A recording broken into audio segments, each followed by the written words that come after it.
Go. We are recording. Rolling with a rim shot. We can. Rim shot. We don't know because we've not got headphones, so we don't know what the fuck rim shot is. But we've got one. We've taken a rim shot. We've taken a rim shot early in the podcast. First 30 seconds. Yeah. Welcome to the Idle Chat podcast. You join us mid chaos because we have new equipment. We've upped our game. People Yes. told us not to up our production value, but we hit all new lows on the last few episodes. Oh yeah. And we figured it was time for an upgrade. So Christmas has come early. Yes. Amazon's taken a pounding. Yeah, so have our bank accounts. Yeah. And now we have all the gear and absolutely no idea. Not a fucking clue. Whereas what's before going on. we had no gear and no idea. Yeah, exactly. So we're learning. Welcome to Learning Cast, where you learn with us. Is it doing record? It's recording. I just don't know whether we're blowing people's eardrums out or they can't hear us. Well, they can turn it down or up, can't they? Yeah. No? They can. They can have it. They have a volume option. They do.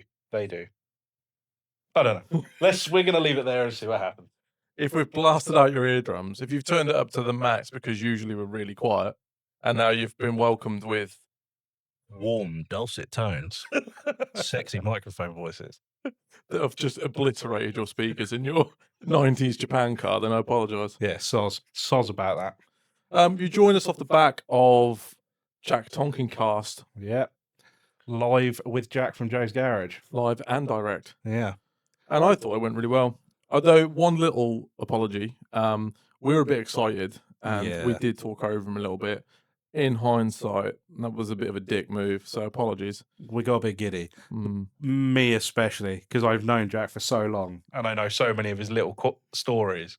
And as you figured from watching it, hopefully, he's quite a humble guy. So if you don't get it in there, he won't mention some of these things. Yeah, you're like, oh, and Jack, remember this, Jack? Yeah. And then you're like, oh, okay, probably should have left that to the end. Just weirdly, on the subject of Jack, whilst we're on Jack cast, well, actually, two things. One, you'll have noticed that mine and Adam's audio was woeful because we've been doing this whole podcast on two Chinese lapel mics, mostly in the wrong place, from what I can gather from listening back to a few episodes. So that was what one time we did mount them upside down by mistake. Yeah, I pointed them at our testicles, and weirdly, it didn't record very well. It's funny how that works. Hence the upgrade. So in future, we have 3 of these, bar this obnoxious mic stand. We have 3 microphones. This can take up to 4, so we're all rigged up for guests now. Yeah. We can disappoint guests in high definition. And also, on the subject of Jack, whilst I was talking about him, he sent me a Snapchat today. He was tuning an R31. It had woeful boost control, so he said, fuck this. And the next Snapchat he sent me was him flying a plane. Okay. He said, cars are shit, I'm going to fly a plane. So Jack's flying planes now. Right. Because skydiving, Japan, 1,000 horsepower GTRs. Boring. So Cessna. Is that actually what he's doing? He's learned to fly? Yeah. Can you map a Cessna? Can you get a Link G4 for a Cessna? I'll wait for an RB Cessna. No shit. I wouldn't put it past him. You'd have to dry something so he can do loop-the-loops. It'll be the fastest Cessna you've ever seen. Yeah. But yeah, so Jack's flying planes now. Oh, okay. So yeah, anyway, we're recording a little peek behind the magic curtain. We're recording this before you guys have heard this. Heard Jack's episode. Yeah, but we've heard this one. It's not live. But before you've heard Jack's episode, before Jack's episode's gone live. So yeah. Hopefully you enjoyed it. Yeah, we don't have any feedback. We hope you like it. We liked it. It was fucking cold. Yeah. God, it was cold in there. But yeah, we hope you enjoyed it. And hopefully we're going to piece together a few more guests through winter this year. Yeah, we've got some better equipment now. So we don't know how it works, but we've got it. But we feel we can do people justice a bit more. Like if someone's made the effort to give us 2 or 3 hours of their time, the least we can do is properly record them. yeah, not fuck it up. So, luckily, we did properly record Jack, and it was us that we didn't hear so well, which might have worked in our favour. Actually, that was good. Yeah. Because we were a bit like, oh, and tell him this, Jack, and tell him this, and what about that, Jack? Yeah, I did do that, but yeah, it was both of us. It was a bit much, but apologies. So housekeeping. We're a few minutes in. What do you need to sell? Wheels. Still wheels. Yeah, my wheels are not not selling. It's as simple as that. Arguably less interest and harder to sell than a 350Z. Really? Yeah. Or you get lowballs from. I got Lorenzo this week. Lorenzo offered me a PS5 and a blown up Yamaha 125. Oh, you're an Xbox guy. Yeah, and I prefer my 125s running. Well, That's the second blown up motocross bike I've been offered for wheels. really? Yeah. And also another guy just messaged me £500 and I said, no, thank you. And he said, fuck you. And that was the end of the conversation. And he was not a good British name. I can't remember what his name was, but it was his English was broken, but he got the point across he wanted to make. Asian in descent or No, Eastern European of some description. okay, fine. Yeah, so not that there's a problem with that, but there is a problem with it if you tell me to fuck off after you've lowballed me by about £700. Here's no money. I don't want to take no money. Thank you. Fuck off. Yeah. Okay, that seems fair. Fair. Yeah. So yeah, I can't sell my wheels, Which means you can't buy an Aristo. which means I can't buy an Aristo. I think a lot of that is to do with the time of the year, and in general, the market is on its face. Nothing seems to really be selling. No. Everything's very slow this time of year. I've sold a few old RB bits recently, but they're all like 300 quid, 400 quid. They're not £2,000. Yeah, that's the problem. And Yeah. I'm going to go out there. Obviously, I'm blowing my own trumpet here, but I'm going to say I will take £2,000 for the Struces. I will take £1,000 for the Rezecs. That's cheap. That is cheap. That's fucking cheap. If this was the middle of summer, they'd have gone at the £2,500. It's just a month 1,200 before quid. Dory Fest. Yeah. Yeah. They'd be gone by now. So, but yeah, unfortunately, no bueno. Still got them. Development on the to be 2JZ Toyota though. Yeah. Welcome back, Martin Fatty. Now, conversations have been had for a very long time about Callum mapping and stuff like that. Or at least, not so much Piss has been taken. I'd love to know how to tune, and Yeah. I have an interest in it. Yes, and I've forced you really, but we have decided I've that been strong-armed. you've been strong-armed with some assistance from the UK's second best mapper, and don't go and ask him because he won't say No. this. Callum is going to map his own car, apparently, and we're going to see what happens. We might even bring you along for the ride. Kaboom. What's that knocking noise? Everything. I don't know. There's just lots of pictures on my screen. Jack, I don't know what was happening. There was like a tapping noise, and all of a sudden it just melted. Me sitting there on Google Maps going, I don't know what the fuck's going on. To be fair though, by the time you actually buy your car and actually buy an ECU for it, Yeah. ChatGPT will be able to do it for you anyway. Perfect. Well, there we go. Jobs are good. Fixed. So yeah, Adam strong-armed me into mapping my own car with zero experience. With zero car. Zero And car, zero ECU. Zero ECU. You got a laptop though? But I do own a laptop, so we're ready, basically. Yeah. You've got 3/4 the money for the car. Yeah, that's the annoying thing. That's the tease. And I've got a car lined up. Will the man take monthly payments for the next The 12 months? man has decided. The man tried to sell the car earlier in the year for a number, and it didn't sell because no one wanted it. And the man is still. This is a good start. The man is still adamant that it's that number, although it's not now officially for sale. Maybe the man needs to adjust said number. Well, this is what I'm hoping when I'm stood in front of him, I can be like, come on, mate. Here's less than your number. However, I need at least, I kind of really need at least the number he's asking to be able to bother to go to Redditch to buy it. Yeah. The problem is if you don't go there. Sorry, if you go there and you don't have the money, and he says, all right then. Yeah, then you're job's in trouble. fucked. Yeah. But the car's not officially for sale currently. Like, as in, it's not on the market. He will sell it, but it's not on the market. So basically, I can have it. I just need to sell some wheels and we're away. So I did the only logical thing this week, and I was pricing up brand new works. Obviously. For the car I don't own. And the money I don't have. To be fair, we've got 170 followers now. We could probably if you all give me a quid, I can get a train ticket down there. I was going to say speak to Strom. Oh, okay. Strom. They're lovely wheels. Not what I'm going for on this one. No, okay, fine. What's your updates? I've bought pretty much every single car on the Gaijin drift Drift Cars for Sale page on Facebook. Adam's got an obsession with Japan, and it's really flared up this week. It's bad. We need a cream. Yeah, it was bad several years ago. Work said you can't have that time off, so I put it in the bin. That idea, and then you've gone, hang on, I'm work.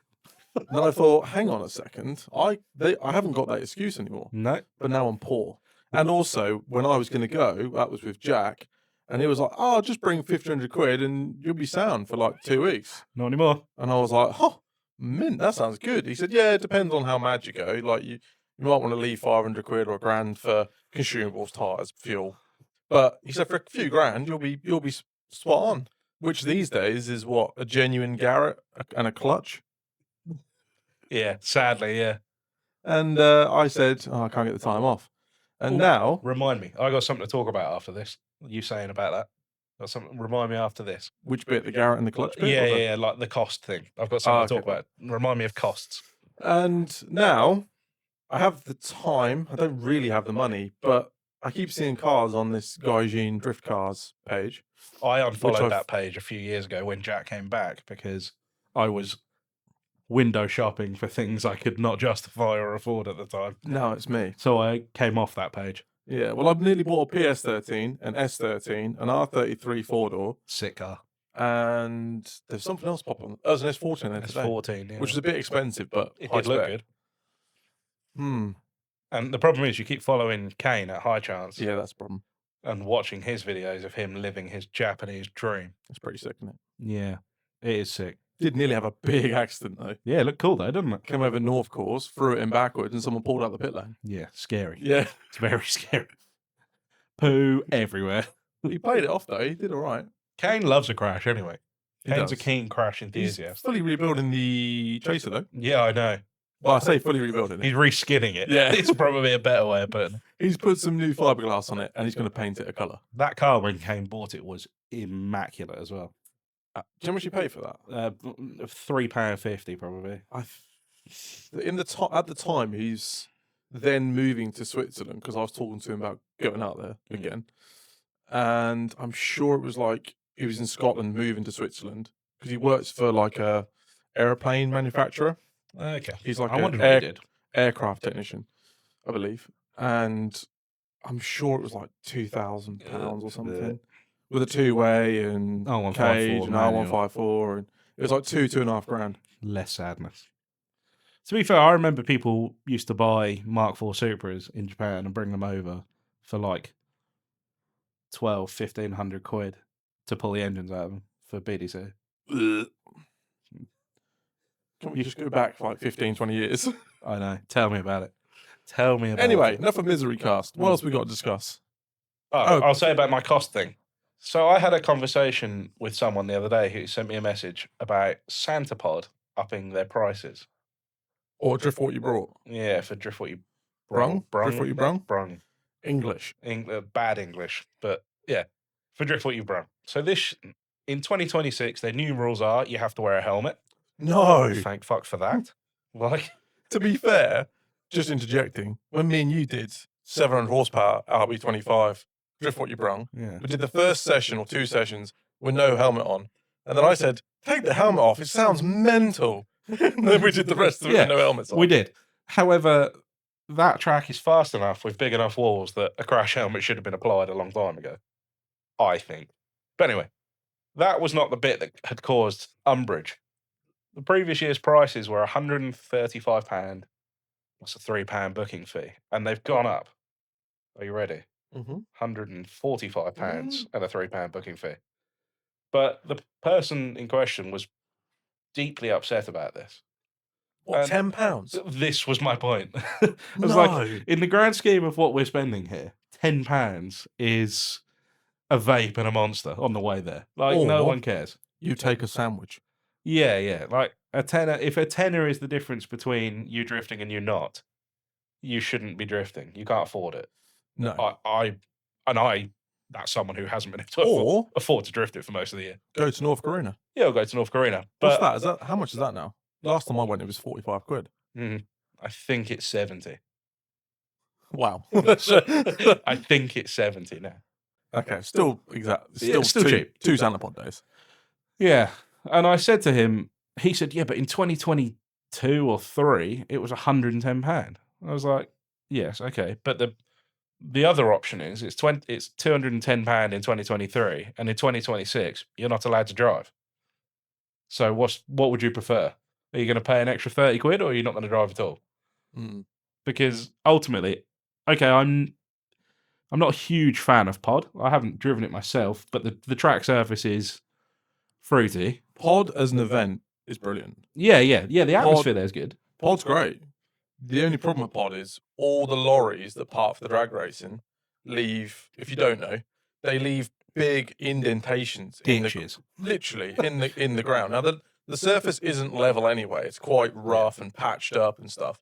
And then It's a car park. but It's a lorry park. It's a lorry park where you've got 40-ton lorries sinking into the tarmac, and then you go and drive over it with your low car, and every suspension arm is banging into everything each other. else. Yeah, so the surface isn't great. However, I'd rather pay an extra 30 quid or £10 or whatever amount that it has gone up and be able to drive there than not have a venue. Is my opinion on it. But the person in question was deeply upset by it. So much so they put a post up tagging the track in it, saying it wasn't good enough. So that which is a brave thing to do. That person, I presume, is busy doing everything he possibly can to find another venue for UK drifting. No, he doesn't currently own a car. Ah, okay, fine. Because his car blew up. Yeah. No, he crashed it.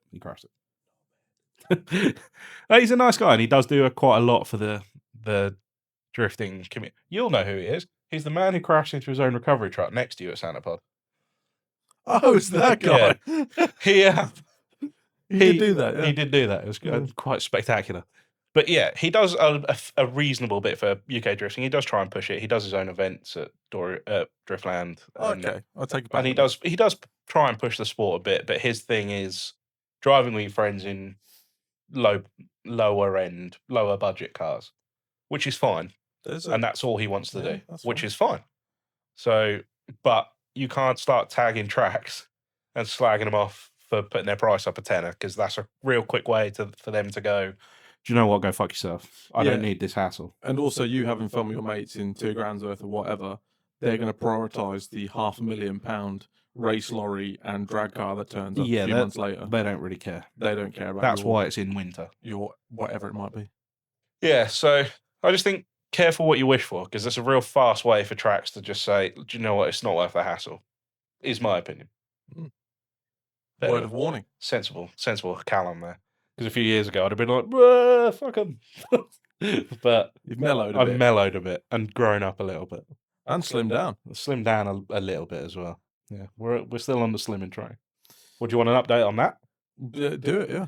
3 stone, £4 goodbye in 9 weeks. 21 kilos. I'll tell you what, that's going to be a faster wrist though. That's fucking gonna be, isn't it? That's right.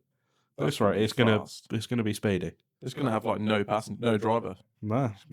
I might be able to actually finally live my lifetime want of buying a bride, not a Thai bride, like a seat. I'm pretty sure you're married. Yeah, I am married. I don't know. We've got a long way to go till I fit into a Japanese bride. I'm smaller than you, and you didn't. You sat very much on. I didn't really fit in a bride. Yeah.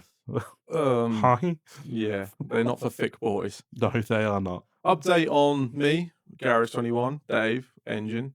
Unfortunately, this podcast is probably recorded a month before it's probably going to be released. Yeah. So it's, happy Christmas, everyone. Yeah, it's the 3rd of December today for us. You're going to hear this on the 22nd. Happy Christmas, everyone. Yeah. Father Christmas has brought me a care package via maybe my company. And another company. Now, again, thank you to everyone that helped me with SR20 parts and everything. I can announce I have gone with one of the UK's biggest Japanese parts providers, which is JDM Garage.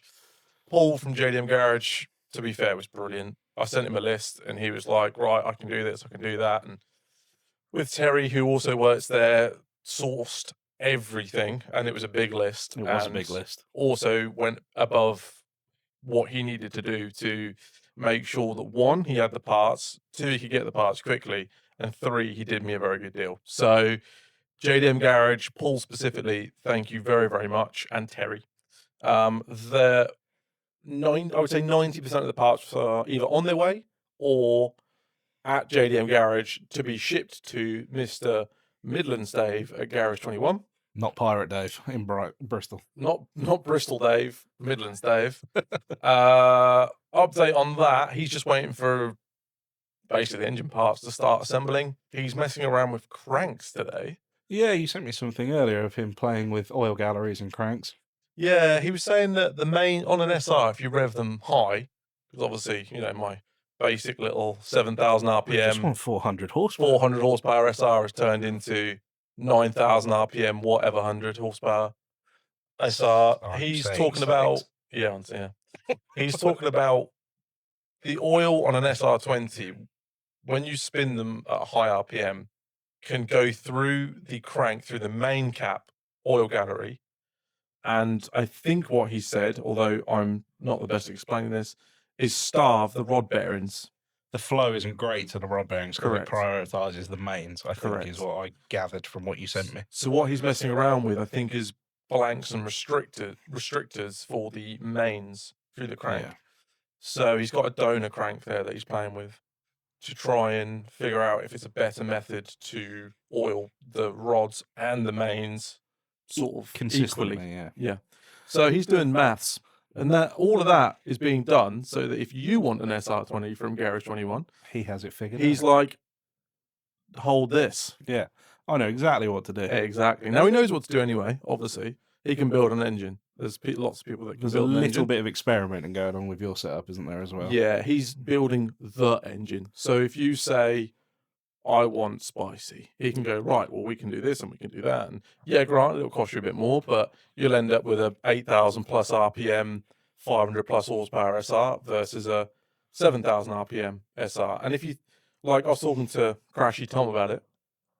If you think, like, if you've got an SR revving to 7.6 or an SR that revs to 8.5, that's 900 RPM of usable power and wheel speed. Yeah. And if you've got a laggy car, because you've got a big turbo that doesn't come on till 4.5, that gives you 4,000 RPM of playing room as opposed to 3,000 RPM. Yeah. And that's a big difference. No, it's definitely.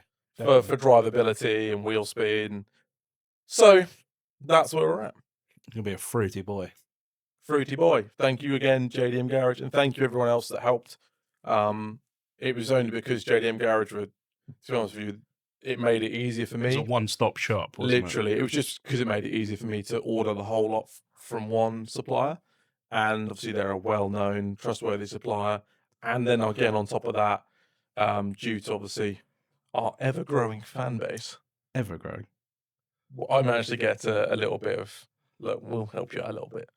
Which is a great segue, actually, because we are trying to grow this. So if you could subscribe, if you could follow us, that would be fantastic. Because all that does is help us, basically, in the long term. Help us to entice more interesting people and entice people to want to work with us and do this ridiculously high budget and very professional podcast that we produce for you lot. Yeah, I mean, what he's basically trying to say is we've just spent several £100 on microphones. If you could please follow us, it might help us pay them off. Maybe. That's basically what he's saying. Or subscribe. You know what I did look at this week? I had a little nose at our analytics because I've had some time at home this week. Oh, are we going to talk about that? Someone found that video that wasn't meant to. I'll talk about it. I shit myself as a 31-year-old adult. For the first time as a fully grown man, I shit myself on my own sofa. And without any warning. Not a hint of a issue prior. Well, I mean, I didn't feel very well, but I had a headache and I felt like I had the flu. My best mate hadn't betrayed me at this point. But yeah. Best mate being what, your rectum? Yeah, he's been a loyal friend for many years, but he decided to literally do me dirty. I got a video of Callum testing the new podcasting equipment, and he's telling me this story, and it's just random. And then he sat on the sofa and he goes, There was nothing, not a fart, not a tremble, not a gurgle, nothing. And then I thought, what's that? Oh, I've shit myself. Yeah, I've got a cream sofa, and I was wearing pale light pink shorts. There. So yeah, that cost me a pair of shorts and a very quick shower with a run from the knees down. So yeah, that was part of my day. So we need your subscription so Callum can afford more F and Fs. More F and F shorts. Yeah, I need some new F and Fs. Anyway, those ones are brown. I was going to say something before we started talking about my anus, and I can't remember what it was. we were talking about liking and subscribing, so we can continue to grow this podcast, please. Yeah, Thank you. and we can talk about poos again. We do like We this do is like Poocast. Poocast. Yeah, I didn't like that one. That was bad. That one backfired, literally. Literally. Yeah. So much so, even the dog wouldn't sit next to me. No, he's literally left. He was not happy. He said no bueno. So I think we're all caught up on housekeeping. Housekeeping. Need my lemon pledge. So we move on to today's topic. Now, we ask you your questions quite often, and a lot of you like to send the questions in, but a lot of it tends to be about us, and we don't want it to always be about us because, one, we're not that interesting, and two, it's more interesting to hear different things from different people, I would say, as Absolutely. opposed to the same thing from the same people, i.e. me, My wheels are for sale, and I'm Yeah. just building an engine. Garage 21 Dave, JDM Yeah. Garage, Jack Tonkin, Crashy Tom. So rather than Jake Crouch, Yeah. so rather than the same things, we thought we will reach out to you for your problems, and we can be like your agony aunts. confidants, Yeah. your advisors. Now, Or we can help you make a poor life choice. If that's what you're trying I to do. was just about to say, you have to bear in mind, if you go back to the very start of this, where we did a What Does Drifting Really Cost podcast, one of our most popular episodes. one of our most popular episodes, back when lapel mics and hopes and dreams were what we were doing, And awkwardness. and awkwardness, there was a lot of maths that didn't do good maths. It was bad maths. Bad maths. And then I sold the car for half of the maths that we ended up at. So, So that's good. maybe don't listen to everything we say, but maybe we can have some fun, and maybe we can put something your way that might help you. Or, the post I put up, I also said there isn't a stupid question. So some people are new to this. They don't know who to ask. Something that may seem very simple to us or you guys, some of you guys listening, might be a really a puzzling question that they can't find a straight answer to. So we kind of put it out there that we would try and answer with our mediocre knowledge and our mediocre input, and try and give you some help to guide you on the way if you're new to this, or you just want to make a poor life choice and you need someone to tell you it's a good idea. Or help with man maths. Yeah, man maths. We can man maths things well. I'm going to run through them. Okay, go for it. We've got loads. We've got loads. We were supposed to put a post on a few days ago, but Callum shit himself. So, and I was a bit flustered after that. So it's been a bit last minute, as per, but we've still got a good number of. There's plenty to talk about. Yeah, there is. Dan_DC Garage. Yes, that one takes some reading. Well, Dan is a good loyal subscriber of ours. He is. I'm going to condense it. Yeah. He's basically asking 1.8 Audi engine, which we've seen recently in Jimmy Oakes' video. Yeah. You also supplied a turbo to someone in the UK that's doing that. I did supply a turbo to someone in the UK that's doing that conversion. Hugo. Basically, what he's saying is 3 to 300 horsepower, 3 to 350 horsepower, 4-cylinder, 1.82 litre, whatever. Best bang for buck. What engine are you putting in? Are you going for your Audi 1.8? Are you going for an SR20, but they're now really expensive? Are you going K series? Are you going? What was one Drift Games did? Toyota 3SG E. What is effectively an MR2 or a Celica engine? What are you doing? MX5 turbo. For the money, yeah. You can do 300 horsepower on a 1.8. I think you can do 300 horsepower on a 1.6 if you lean on it. Brave. Yeah, that would be my go-to cheap, easily accessible engine that will do that power. I think a lot of people just sort of like fabricate some rough steam pipe on them and make them kind of work, but they're not really done nicely. I think if you put a few nice bits on them, they actually can sound quite crisp. Tom Van Beek's. Now that isn't a standard engine. That is everything. But that makes like 500 horsepower, so yeah, it wants to be everything. But when you're talking like an SR20 that wants rebuilding is $2,000. Mm-hmm. So you can triple that by the time it's built. Just triple. Well, if you do it, like if you go and buy rods, buy pistons, Oh, right. Like Just to do a gaskets, basic rebuild. have it like machined and rebuild it yourself. You're talking that's going to owe you $6,000 that engine, Yeah. and it won't be anything crazy at that. No. That's a not at lot all. of money. It's a lot of money, yeah. A lot of money. A lot of money. So Plus, then you need to put a gearbox behind it. Plus, you need to, so on and so forth. You know, it's not just the engine, then, is it? It's all the ancillaries around it. Now, granted, if you're trying to aim for 350, you're probably not going to get that far down the rabbit hole. But even a standardish rebuild is going to be a fair bit of money. And like you said, buying the engine itself, is 1,500 quid, £2,000. Whereas you can go out and buy a Mazda 1.8 engine for a few hundred quid. Yeah. Put a head gasket and some studs in it, put a turbo on it, and it'll probably do and some injectors and an ECU, and it will do 300 horsepower on like a G25 or something like that. Yeah, or even like an old disco potato, like an old 2871 or 2867 or something. Yeah, something like that. It doesn't have to be fancy, and you'll make 300 horsepower fairly reliably. I would say so. Yeah, yeah. And there's plenty of boys done it before. And they're not a big engine. Like if you took your MX-5 with say a van, like a transporter, you could legitimately have a spare engine ready to drop in for like £1,000 in the back of your van. Yeah, absolutely. But also, those engines are small as well. So and they kind of look a bit like an SR. They're kind of similar layout looking. So you could probably fit them in a lot of stuff well fairly easily. It's funny because this whole Japan thing, I was looking at what would be a cheap option of having a car in Japan to like throw down at. There's no such thing. The tracks. Well, I was thinking about this. If shipping was cheaper, unfortunately it's not, but if shipping was cheaper, you could buy a GT86 shell and send it back to the motherland. You could put in like a loom that you've like a Jack old-fashioned Jack special, an MX-5 1.8 turbo engine on a box that's okay, a two-way in the back, some S-chassis front suspension bolting, so you could put a on it or something along those lines. If not heat maker, make a bolt-on kit. There you go. And you've got a 300 to 350 horsepower, 1.8 four-cylinder turbo GT86. And what's that going to cost you? 5 to 7? Yeah, probably. Somewhere in that region. However, you've been finding cars 4, 5 to 7. You they are a bit rougher. But there, you don't know what you're getting. Yeah, yeah. If shipping was cheaper, you could build something in the UK for 5 to 7 grand. Say shipping was 1,500 quid.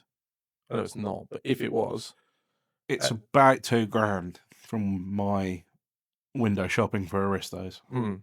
So you could build a fairly competent spec GT86 and ship it to Japan for 10 grand. Or you could buy a whatever that's bounced off every single wall in Japan and probably is running on 4, not 6. Yeah, but that's kind of cool, isn't it? No. No, it's not. I want to go over there and I want to get in a car that I fit in because it's not got some tiny little Japan man That's seat. one thing, yeah. And I want to start it up and it's running on 6 or 4. Don't suppose you know what the shipping cost is for a Sparco Bottle Jack XL is? Well, you can check it in. I've looked at this. You can check it in as extra luggage. And because of the shape of an XL Sparco seat, they can put like a shipping container in it if they need to. You can put your helmet in, steering wheel. You can put it all in the box. Bundle it all up. That's it. So you can put like a pair of knuckles, everything in it. Ship one seat. If I could send both of them, and then I could start a new market out there. Custom Bottle Jack Sparco seats. People at Abisu that aren't Japanese, that need a seat that Japanese actually fits a lot smaller than a real human. Did you see the seat that Chelsea Denova has? Yeah.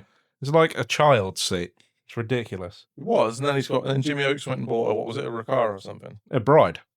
For 130 quid. A genuine Bride. I can't believe this. I genuinely haven't read these messages. No, you haven't. I did think that when you started. I genuinely haven't read these messages. I've just gone on to the next message. Cam Rauman. I'm nearly done building my GT86 with a 1.8 VVT Turbo MX-5 engine. What the fuck? I genuinely haven't read them either. I have read these because I sent them to Adam. But, yeah, I knew this was coming, which is why I thought that was interesting. This guy. I like this guy. This guy knows what's up. I don't follow him. I want to follow him. I think that's a great show. Cheap shell. Modern shell. Yeah. Great aftermarket. Loads of bolt-ons. Cheap engine. Don't know what you've done for gearbox. Maybe MX-5 for now, but they do a BMW conversion plate for them, so you can put a BMW box on it, and they're about. and you will never break it. No. Why am I building this up? Anyway, next Well, one. the SR will fit in a 86. What did he have to say anyway? What was his question? Basically, oh yeah, I missed that. Yeah, you missed his question. What do you see as the ideal power level for grassroots driving in the UK? 3 to 350. I would say I think it's chassis dependent. that's what I was about to say. Yeah, I think it's chassis dependent. That GT86 would probably be mint with 250 horsepower in it. I think it depends on the power delivery as well. Yeah.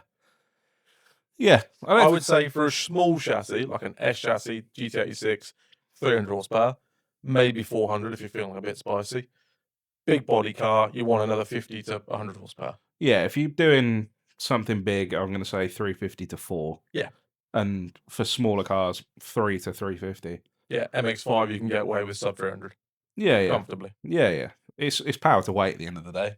But yeah, I think 3 to 350 will do pretty much every track in the UK competently. The key is not to over tire it. Don't over grip it. You're not doing you're not a competition driver. You don't need Westlakes and 700 horsepower. Shit. I would like to see that, man, and I would like to go out in that car. Yeah, I'm very interested to see it. I was going to message him back, but I didn't want to message anyone until I'd sent everything through. Well, that's very kind. So I'll speak to him later. Sorry, keep talking because I'm delayed. Oh, I've only sent him like 30 screenshots, so it's very easy to deduce. There's one of them that I've sent you twice. One of them is just the SR man, and then I sent you all of his questions in one because he replied. Shagger the Spaniel's here. Oh, Fellatio Dog is here. Hello, Shagger. Please don't ruin our audio. Wayne B, 1. Wayne boy. Best wheel size for a stock body 14. I know what Adam's can say. Go. 1718 stagger mate. Yeah.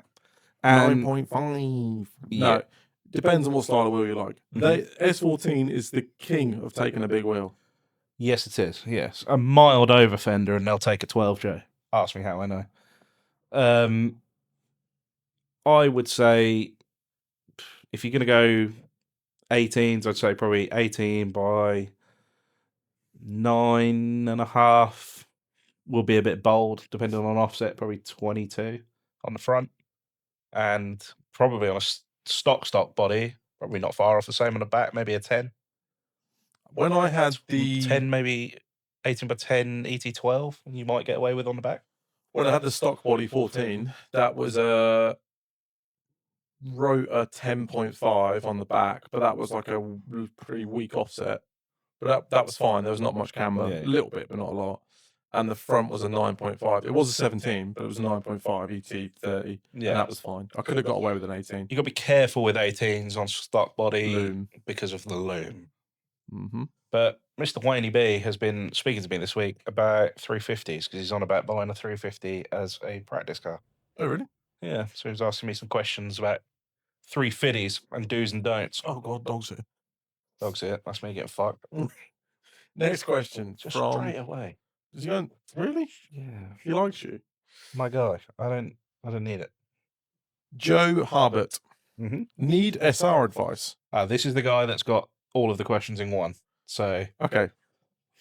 Oh, they may not. If you're going through the first set of screenshots in order, then you'll miss two more of his questions that are like attached to the first.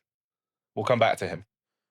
No, there's like two more afterwards. Okay, good. Come back to him. Okay, next one. We will answer your question. Chris Fitzwilliam. That's Mr. K Series crazy S15 build. Yeah. Where do you guys turn for reliable advice? Seems to take longer to filter out what bullshit is online rather than what you need to know. Yeah. What? Head massage, sir? I'm getting a lick on the ear. Oh, that's quite sweet, actually. Neck warmer. Let me bring the microphone in. Not a question, but also thoughts on 8HP drifting. So where are you getting your information on, and what do you think about 8HP for drifting? I think Jack summed it up perfectly in the last podcast. Speak to people that you know and trust. Speak to people that you genuinely trust their opinions on and aren't just inflammatory on the internet for the sake of it. I think it's It's better to have real world conversations with people, or through, like Messenger on social media.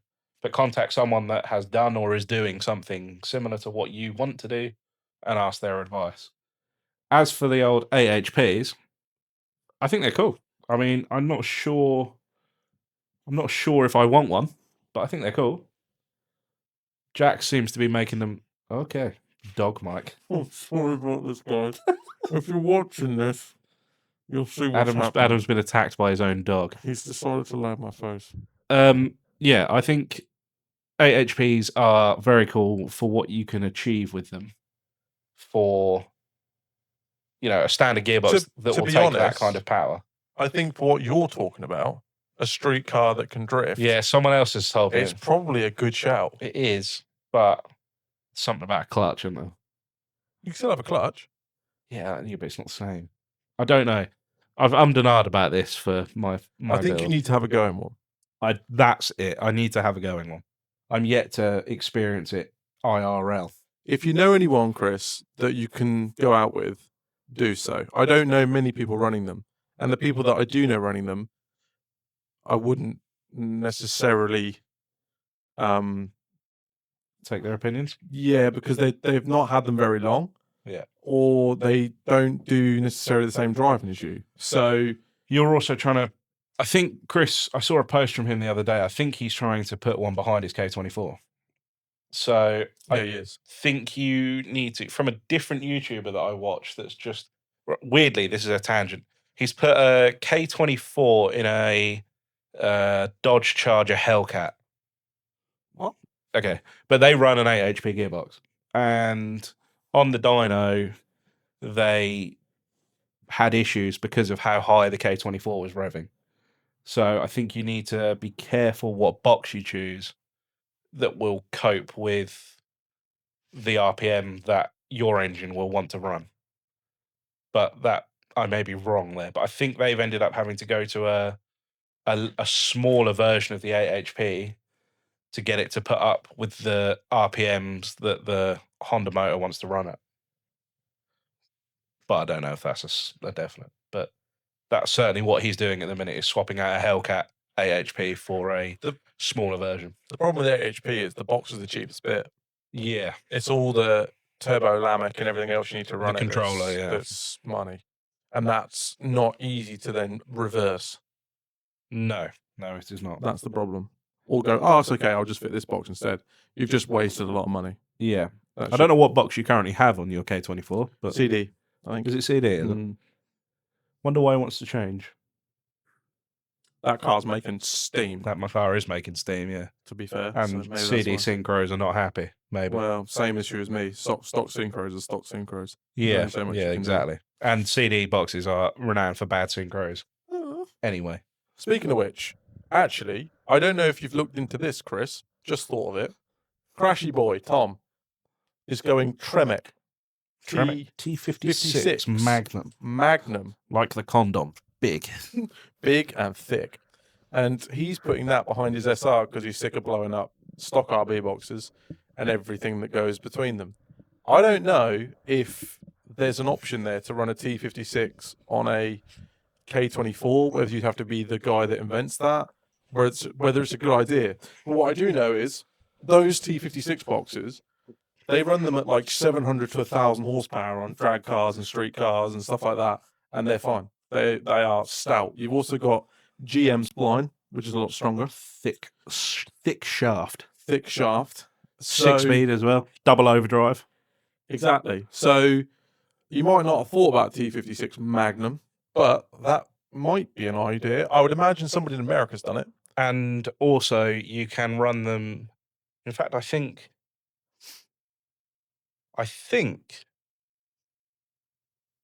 I do know of someone in America that has put a T56 behind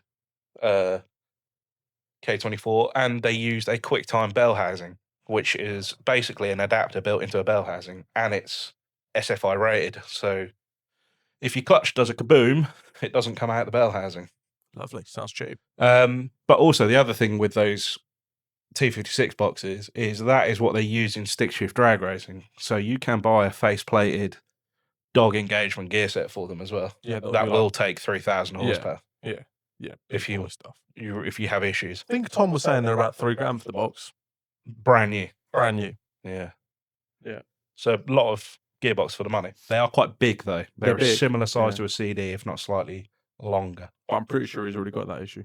Yeah. Anyway, let's move on. Jack Tilburn, regular listener. Regular viewer. Volvo enthusiast. While he's talking about Volvos, he's got 2 questions.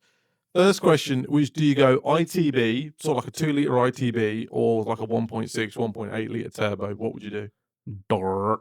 I would go turbo because I'm a turbo man. But a little ITB Ripper would sound great in one of his Volvos. He's talking about a 2-litre red top, which is the Vauxhall Calibra in it. 2-litre. Calibra? Astra SRI or GTE. Yeah, old school. Yeah. Yeah, I mean, you have options for both because red tops have been used in rallying for years on ITBs, and also red tops came turboed. So I guess it's not hard to do either of those. I personally would be a turbo man, but I do like the sound of ITBs. I just wouldn't want to spend that much money for that little power. No, I agree. Personally. And his other question is, he's got that little, for what you don't know, for people that don't know, he's got an old Volvo, I think they're 340? 340. The sort of hatchbacky style Booter. ones. Booter, yeah. Booter. Like a Volvo version of a Corolla. Yeah, basically. Yeah. He's on about, do I keep that and do some stuff to it, or do I sell up everything I've got, because he's got a couple of these Volvos, and go for a KE70? So do I have a couple of different Volvos, or do I go KE70? Bearing in mind the lad is ex-Volvo, Dad used to own a Volvo dealership, so sentimental-wise, it's a lot for him. Let me put this into a way that I can describe from the job I do. Oh, okay. I recently, not long ago, installed a piece of equipment in a food factory that made chocolate biscuits, and one of them was main brand, and one of them was Lidl. This is a strange tangent. Even though this all makes sense. What I installed was a diverter and 2 conveyor systems to the wrappers, to the wrapping machines. And the same product goes down the line, and some get diverted to the main brand logo, and some get diverted to the Lidl middle aisle. It's the same thing in a different wrapper. What I'm saying is your K70 is going to be as shit as you might find bits of your Volvo, but it's in a fancier wrapper. And I think It's cooler. It's cooler to me personally because I'm a Japanese car guy. But you're going to pay a lot of money for all the blokes to go, wow, that's cool. Well, for about 6 blokes to go, wow, that's cool, because most people won't know what it is. Okay, is that a Volvo? Yeah, I think if you want one, buy one. Is the real heart of that. If you really, really have always wanted a K70, buy one. They are cool. It will be rotten. Oh yeah, because they all are. But you're going to end up with a very similar car with a different badge on it. I think. Yep. Is my take. Yep. I'd agree. And a lot less money in your pocket. Sold. Do that. Will Tuck, to be precise. Willie Tuck. Such a child. This is a question for me. Best B-knuckle suspension setup and alignment for my S14. There's nothing there that says that's for you. It could be for me. Definitely isn't for you. He goes on to say about S13s being longer, S14s being shorter. Sorry, other way around. Is it best to keep the standard low S14 arm? Depends on which B-knuckle you have. If you have version 3, no, you need to run an extended lower control arm, and it's more like a normal sort of cut-shut knuckle design. If you've got the older knuckles, the version 2 or version 2.5, the sort of proper cut ones and the OGs. The OGs as opposed to the ones that are now cast. Are they cast now? Fuck, we're getting fancy. They're cast now. The version 3 is. Chassis. Then you will need to run a standard lower control arm. Depending on what size wheels you run, you'll probably be somewhere around a 60mm spacer. Yeah, it is a bit disgusting. On the non-lower control arms, on the version 3 length and lower control arms, you'll need like a 20 or 30mm spacer. Still big. Still big. What is the wheel and tyre combo? What's the wheel and tyre? Fuck me. So the go-to, specs. yeah. So for the go-to for the Series 2, Series 2.5 standard lower control arm wheel is generally a 17-inch, 9.5, somewhere around ET10 to ET20. but then you'll lower that ET by putting a 60mm spacer on it. Wow, so effectively a -50. Yeah. So Wow. my car is a ET12, but it runs 65mm spacer. Wow. That's disgusting. Yeah, you didn't know that. I mean, it works, but So, I knew it had a lot of space on it. I didn't realise it had that much. Yeah. As for alignment, it depends on your preference, and it depends on what you're used to driving. You won't be used to driving this, I can fucking assure you. It's a whole different world. It's a bit different. It's not just the knuckle, like it's the whole car, the whole way it's set. I'm not going to get into it on this because Go for it. He's asked you. There'll be people yawning and yawning and yawning. Yeah, but this man's asked it. We're answering agony art questions. Go. So, if you're running a Series 2 knuckle 2.5, which is the ones that I know, I've not used the version 3 knuckle, so I can't really advise you on that. First thing you need to do is you need to get the wheel back in the wheel arch. You'll have to hammer the shit out your firewall. If not, it won't work. Yeah, don't do this to a concourse gun. No. You set the rear control arms or tie rods, or not what they call traction rods, sorry, to the standard S body length, which I'm pretty sure is 210mm. I think it might be. You then measure from the center of your wheel line to the center of your front wheel line the stock wheelbase length, which is about 2525mm. Google it, but it's around that.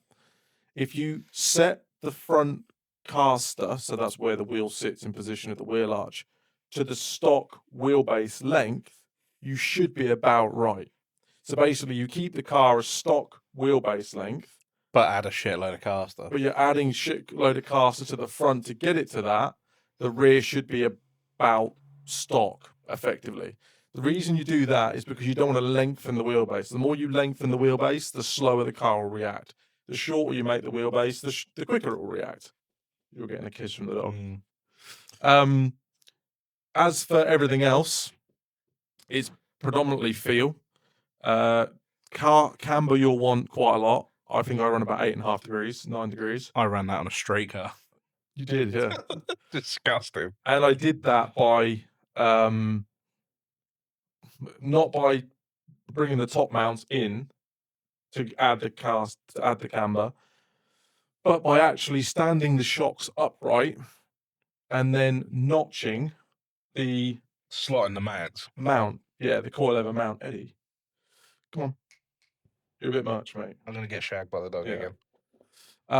But yeah, the reason you do that is it means it keeps the shock absorber upright. The more upright the shock absorber is, the more it can be effectively. When you've got a shock absorber at an angle, it's not as effective as the shock absorber up and down. That's it. So you'll get more compression, more rebound, and it will feel... The shock will work properly. It'll feel better to drive. That's why you keep the shock absorber upright as best you can. Otherwise, it's pretty much up to you. I would start with like 6mm of toe out, but I run 12mm each side. So 24mm overall. 20 film of toe out, which is a lot. I will turn that back to like 10mm to 8mm each side. Generally, just 20. Generally, most people run between 10 and 20mm toe out in Japan each side, which is a lot. A lot. But you don't need to run that much. It will still feel good with 8mm of toe out. Do you remember that time Mito had 40mm of toe out? That's because Casey had told him. That's what he was running. But they do. They genuinely do run 40mm toe out. It looked broken. It does look broken. So yeah, and then obviously set up your rear as per. Rather than, if that doesn't make a lot of sense to you, because I've explained that badly, go on YouTube, type in Toshi machine check video, or Toshi machine check video, and there's a video, there's 2 videos of his S15 when it's black, showing you all the suspension and everything, and then a newer video of it purple, showing you all the suspension stuff. And I'm pretty sure when it's purple, it's on V3 knuckle, not on V2. So if you want to see what it actually looks like in person rather than described, just YouTube Alpha Project imports machine check video or Toshi machine check video, and it should come up. What I will say is this is not going to work on a straight car. No, it won't. It will be almost undrivable on the road, and you will need to change front tyres every 10 seconds on the road. So if you're thinking of doing this to a street car, think again.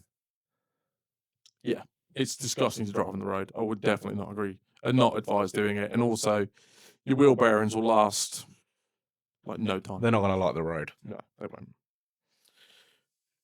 Next question. Yes, Chris mate. Smart. I stripped my SR20 S14 several years ago to simply, quotes, fix the rust. I've been there. That's what he's put. We've all been there. Situation, cut a long story short, he's now, oh dear, he's now got all new hardware, 1JZ, 8 HP competition car. Yeah, that happens. He's also bought a house, got a family. Do we think I'd struggle to get back into drifting when it's finished, as I haven't driven for over 4 years and now feel like going from an SR20 with 370 horsepower to what is effectively a competition car may be a challenge to adapt to? I've basically done this. Yeah, we can speak from experience. Yeah, we've basically done this. And I did this, as he said, whilst meeting a partner, then getting engaged to that partner, buying a house with that partner, getting married to that partner, having a baby with that partner, and then ended up with a car and was like, oh shit. And the car, in the meantime, I had got carried away with, and it became something that it never quite was meant to be. I mean, very cool at the end of it, but did not need to escalate to the levels it ended up at. I don't know your personal financial status. I think that weighs heavily. If you can afford it and you've not stretched yourself to do so, and you don't owe money against the car, or you've got a little loan out to do something to the car, if you can afford it, you can afford it, and you can afford to fix it. If you break it, you'll be fine, because you'll pick up where you left off. It's a bit like riding a bike. You'll be rusty for the morning, but you'll probably get your eye in by the end of the day.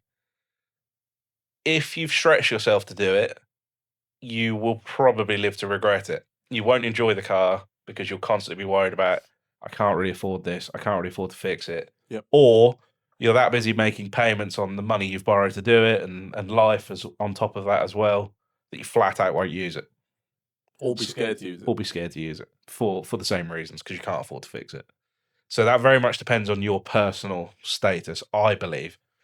If you take money out of the equation and general life responsibilities, you'll have a great time. It's going to be a rowdy car that goes sideways, and if that's what you want it to do, then that's what you'll have fun doing in it. Like, I wouldn't be stressed about the fact that you may have overbuilt your car. Just enjoy it, learn how to drive it, and make the most of it. I would say there's no such thing as overbuilding your car, in terms of you can't overbuild it if you've got the ability and the financial backing to drive it. Yeah. If you haven't got the ability, you've overbuilt it. If you can't afford to run it, you've overbuilt it. Yeah.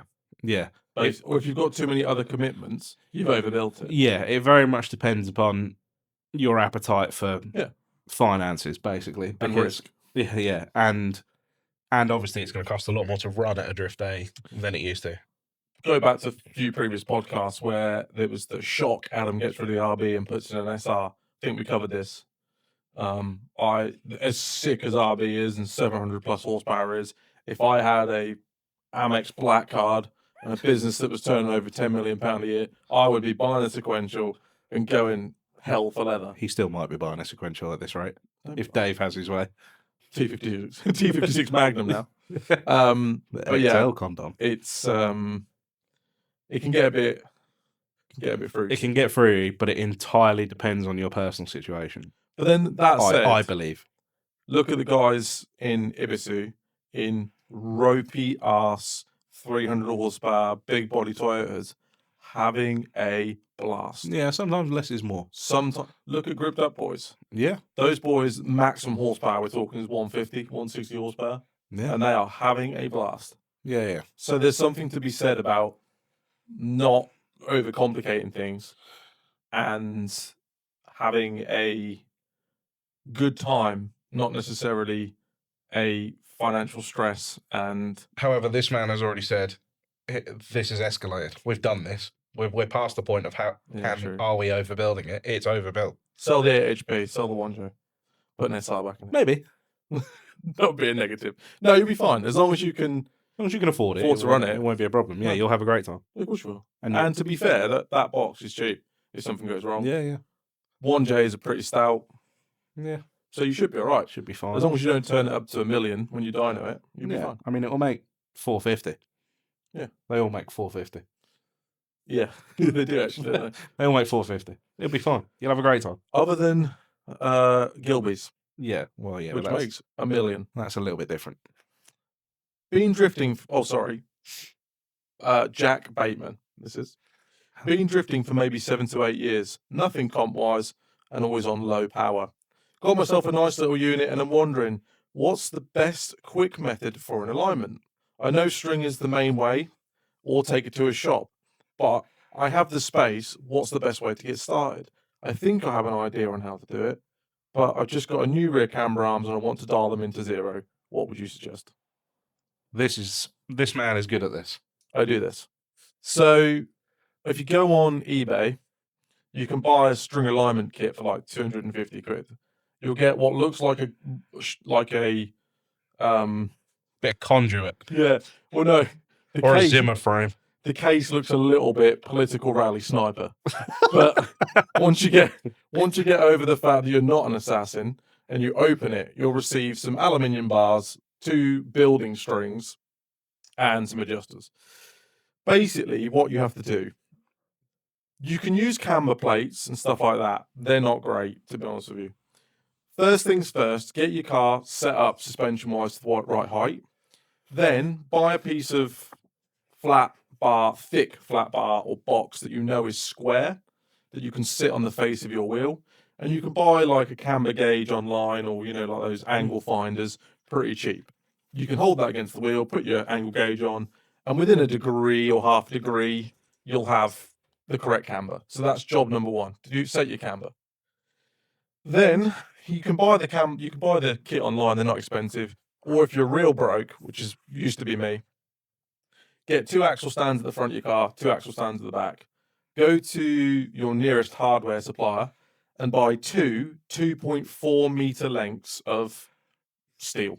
Yeah. Can be steel bar, can be angle iron, can be round bar, it doesn't matter. As long as they're straight and they are both the same length. Then measure in each end and set, because it'll be way wider than your car. Set it so that basically, say your car's 2.1 meters wide, set it so that you've got equal markings on the pipes, front and rear, so that you can run the string parallel along the bars. So if you take 10 centimeters off one side, take 10 centimeters off the other, and same at the rear. So all 4 corners, the string is sitting on the bars at the same position. Yeah, you basically build a parallel square around your car in poles and string. Now at this point, you're not done.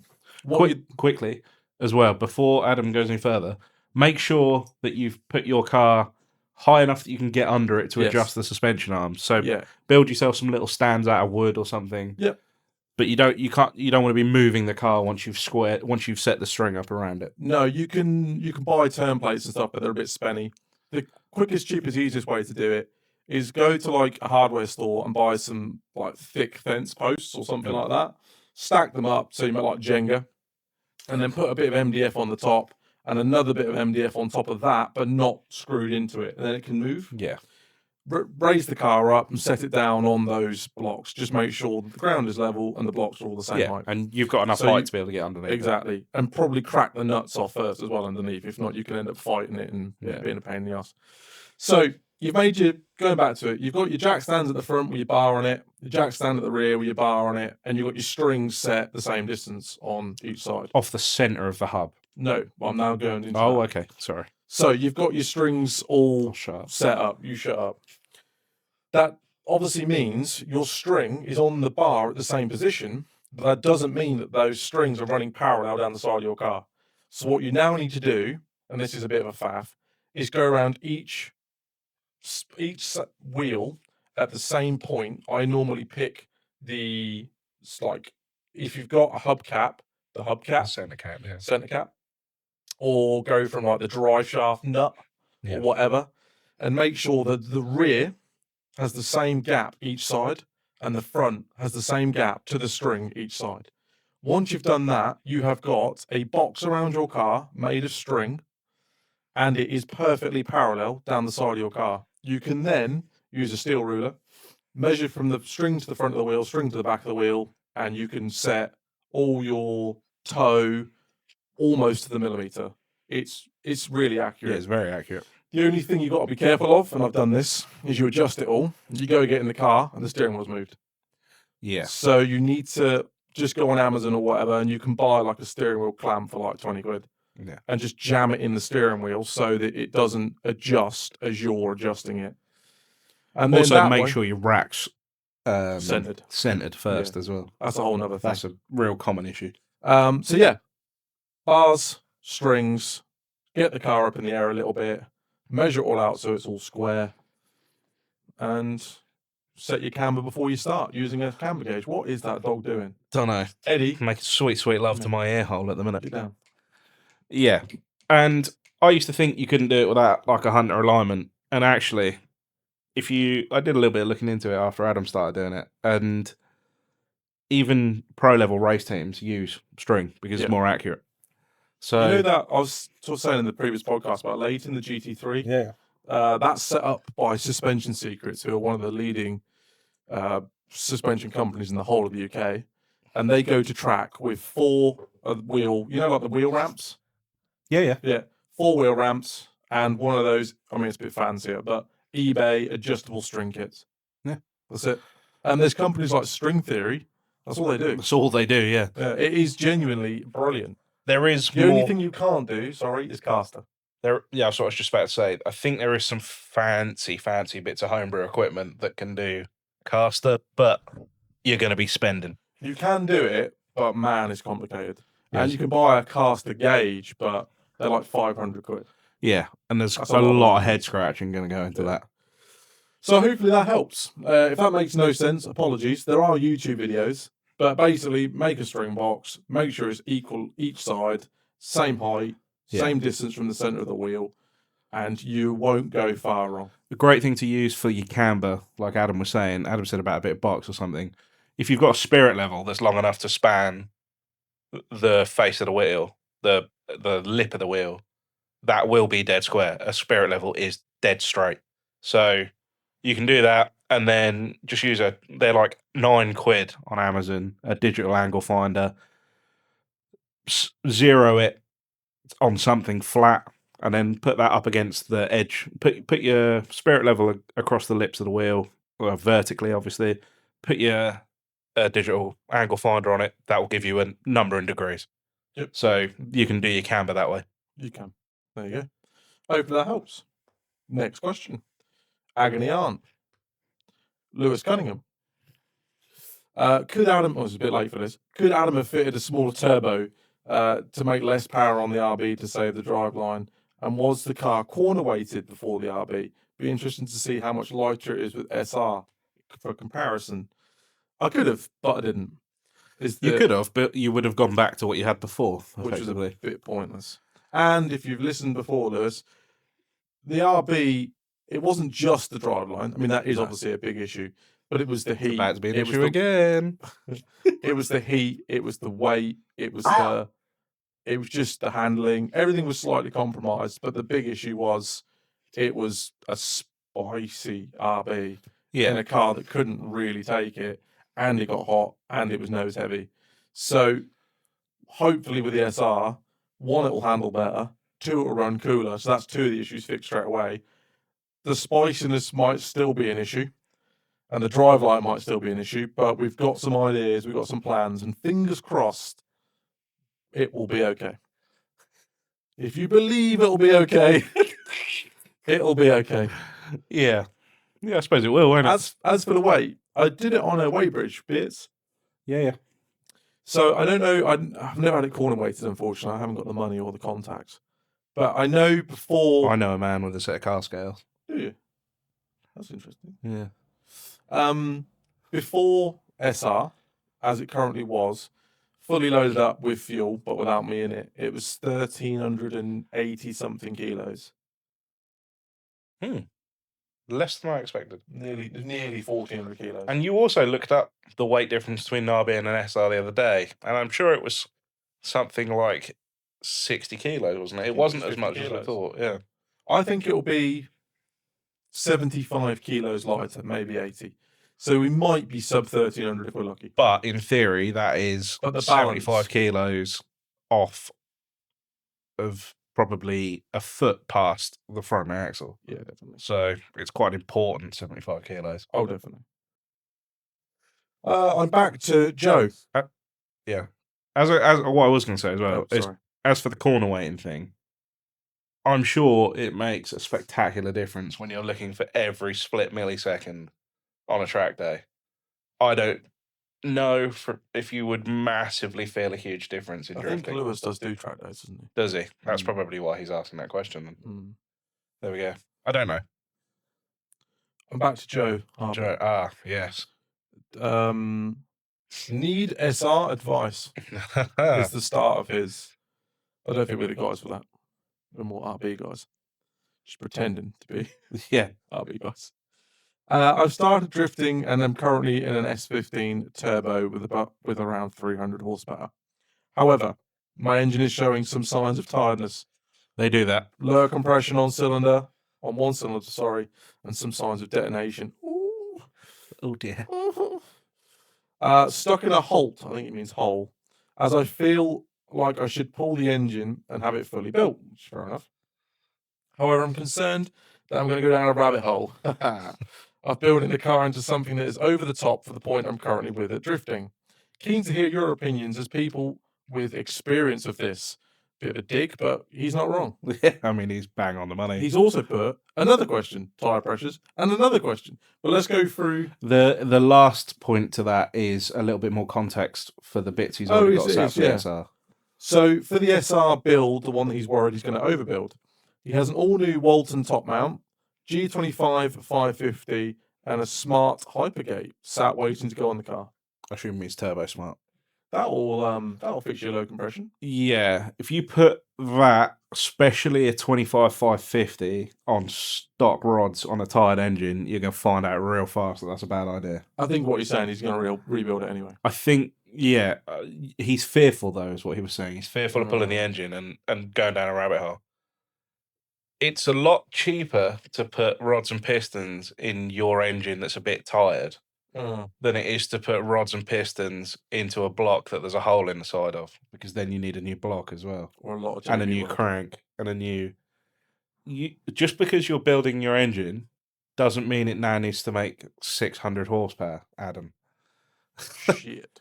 Just because you're building the engine doesn't mean you have to now make stupid power.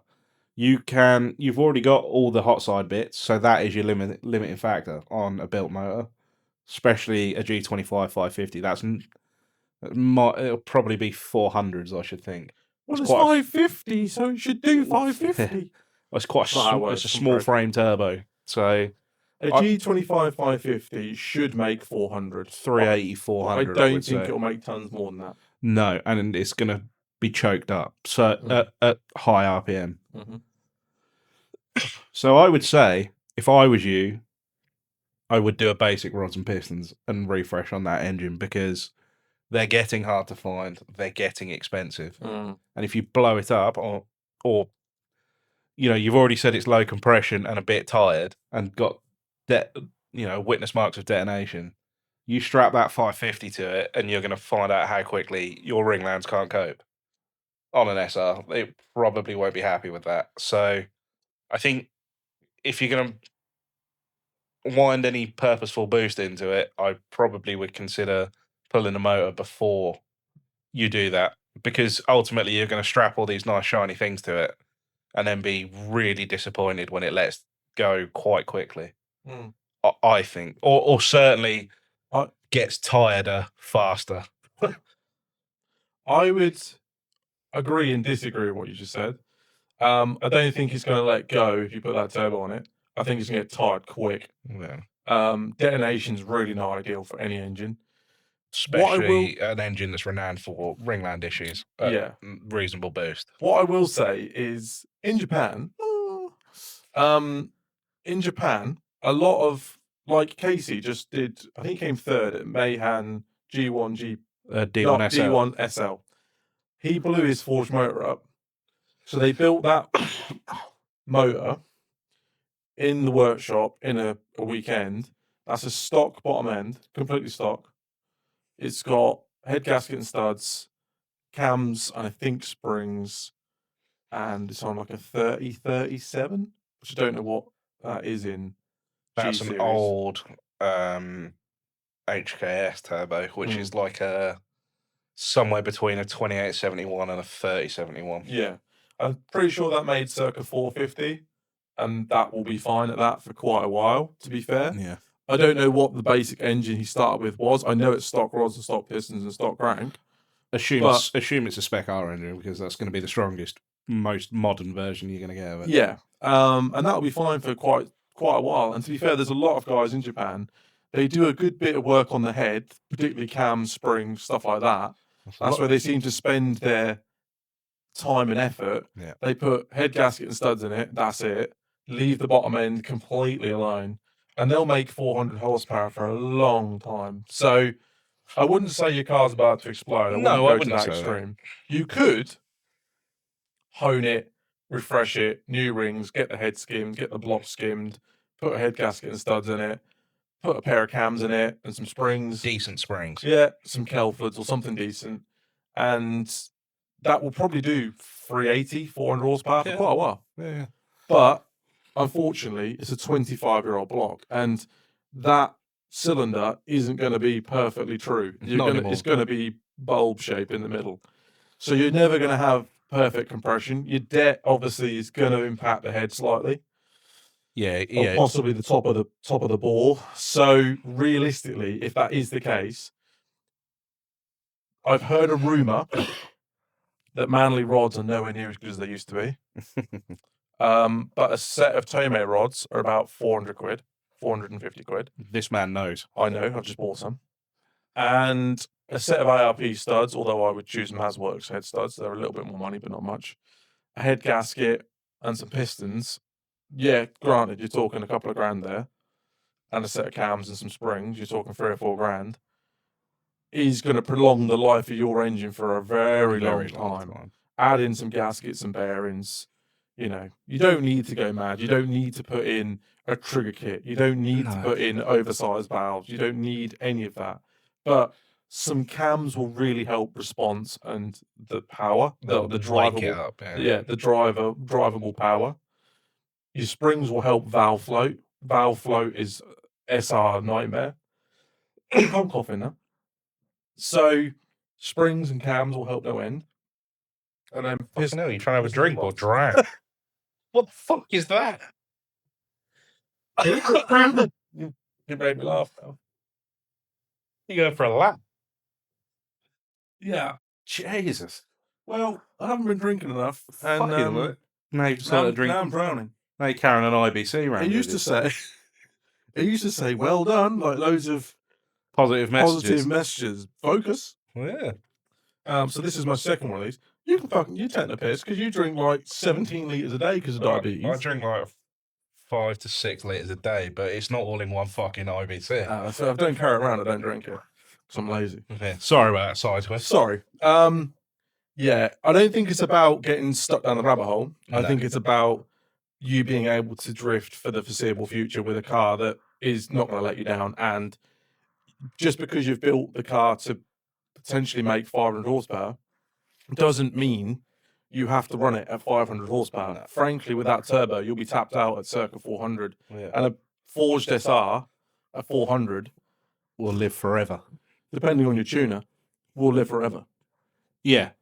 I take that to Jack, that engine will do years and years and years. I think if you strap the parts onto it you've already got, bear in mind it's already on a link as well, so it's not good easy. You strap the parts to it that you've already got, and I think you're likely to be disappointed, or likely to be in the boat where you need to spend a load of money on it again soon. Because you're going to ask a lot of an already, by the sound of things, tired engine. So I would think that it's probably wiser to get that out of the way early, and then as you're putting it back in, put all the new fancy parts on it that you've got, and away you go.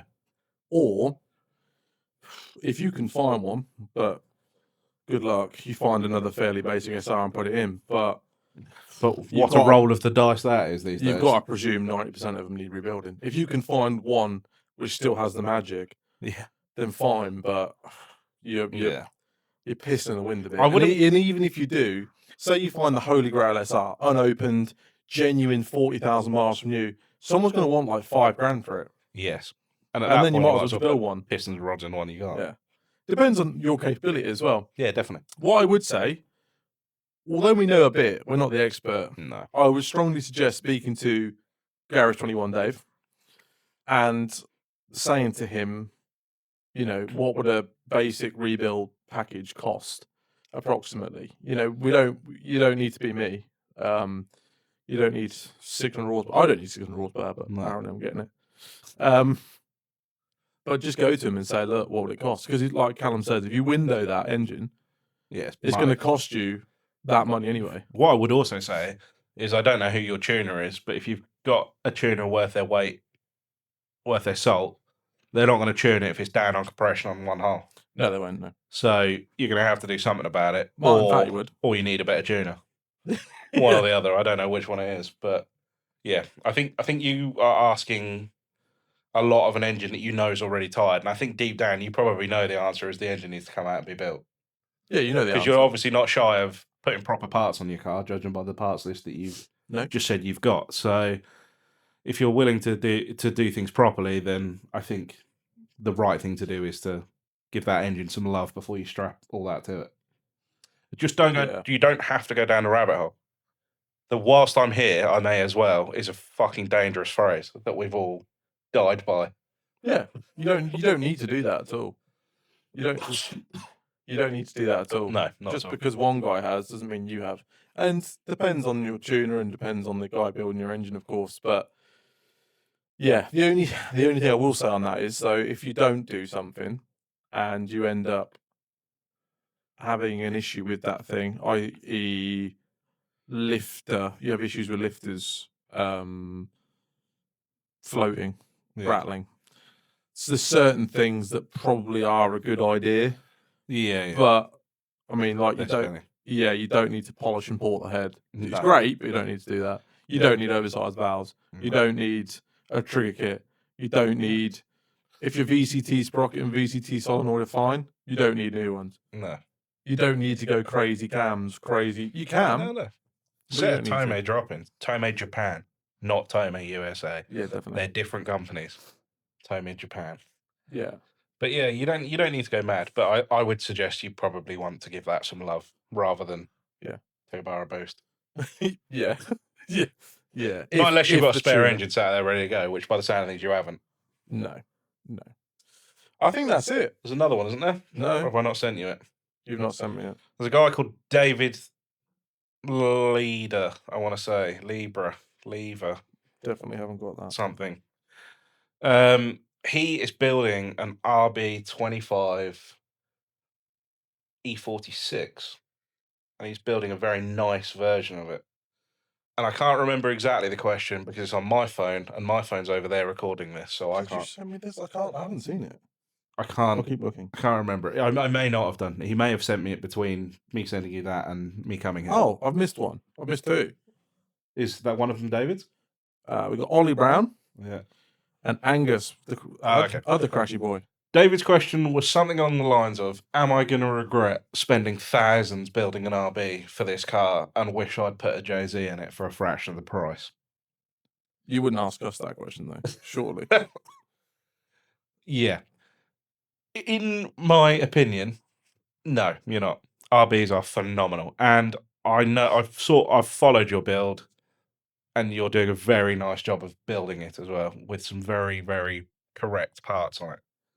So, found it. Oh, you found it? Sorry. Is that the I'll just read it out. So, am I going to regret spending thousands and thousands I've already spent on building an RB that's going in my E46 rather than just going for a boring old JZ that works. RB for noise and cool factor, question mark. Yeah. So Yeah. I was fairly close there. Yeah, you weren't far off. So I don't think you will. RBs are phenomenal. His build is very nice. Now, arguably, you could have made more power for less money on a 2J. You probably could have, if you could have bought the engine for the right price. But there is something magical about a good RB, and I will die on that hill as a man that's about to buy a 2J. Oof. So I don't think you'll regret it. I think you will spend a lot more money to make the same horsepower. Yep. But I think it's a cost worth spending, personally, having done it. Having both done it. Yeah, there's nothing beats a crisp RB. Sound wise, feel wise. JZs are cool, but they are also like meh. I also always wanted to build an RB46, so I'm quite jealous of your car. That would be sick, yeah. Yeah, that's going to be very cool. That is cool. So, yeah, I don't know. I was speaking to Jake with the Aristo, who I pester quite a lot, who also listens to this. And he's had his car in for a remap because it was initially mapped by a company that makes horsepower that supposedly works. And Another one. he was unhappy with the safety parameters set up on his ECU, or lack thereof. Yeah. Did you see that post from Brad Racing? No. We'll come back to that in a second. But he has had his car in with another company round his way, and it basically went lean on the dyno on the first pull due to previous person's lack of safeties. That I didn't realize that was his car. That's the one Brad sent. Oh, is it? Yeah. Well, yeah. So, yeah, first pull went lean. They chased a load of fuel system issues. Couldn't find it. Did another pull, was fine. Did a third pull, went lean again. And it turns out there was a split in the vac line to the fuel pressure regulator. And also, on top of that, the fuel pressure regulators had issues. So, he's left it with them. They're going to retune it. But his car it's an Aristo. It's a factory 2JZ GTE. It's got in his words, Chinese log manifold and a China 3582R. ECU master ECU and a set of injectors and a front mount. His tuner reckons he should be seeing somewhere around 550 to 600 horsepower with approximately 1,500 quid's worth of parts bolted to it. So, yes, a 2J will make more power for a lot less, but the price of a 2J is a lot to begin with. Yeah. And they do not sound as good as an RB, and I will die on that hill. 100%. So, I don't think you'll regret it, David. No. You just might be a bit poorer. Yeah, and it has taken you a while to build that car because you're doing it nicely. So, I think you'll be proud of it when it's done. Angus, what's the value of a slightly crashed, yeah, but straight is now S14 rolling shell that's ready to just have a drivetrain dropped in? Well, this is actually a question I was asking the other day because I was going to help a good friend of ours sell his car. And I wasn't really sure. So I asked this question and he answered weirdly and now has asked us the same question. Okay. I think there was a shell that sold this week. It was posted up for sale and an hour later was sold. It was a 14 rolling shell, tube front and caged, bare rolling shell. Is that the white one? Yeah, no glass in it. And it sold in an hour for 1,500 quid. If it sold that fast, I would argue it was too cheap. Yeah. I think in the UK at the moment, okay, the market's a bit slow at the minute, but I would say somewhere between 2 and 3 grand, depending what's underneath it. I'll give you 1,500 quid. I'll put an MX-5 turbo engine and I'll send it to Japan. Send it to Japan. Yeah, I think 2 to 3, depending on the quality of the cage, quality of the fab work in it, and typically how much rust is in it and what components are on it to keep it rolling, basically. Yeah, I'd agree. If it's got a diff and stuff in it, 4 to 5. If it's got nice parts underneath, nice adjustable arms, nice coilovers, kit, and whatnot. But it depends on who you're selling it to, because I wouldn't want to give 2 to 3 grand for that S14. But it it's a doesn't. good car now. Well, yeah, I was just what I was about to say. Yeah. But actually, he just spent some good money on having it all sorted out. Yeah. So, yeah, I mean, if someone wants a car to drift and they're not going to be mega precious about it, but it's structurally sound, yeah, Perfect car. 2 to 3 grand sounds about right. Yeah. Given today's rolling, but not with any fancy. Yeah. If it's stuff rolling like on stock arms. yeah, rolling, but no diff, nothing like that. Yeah. Yeah. I think probably around there.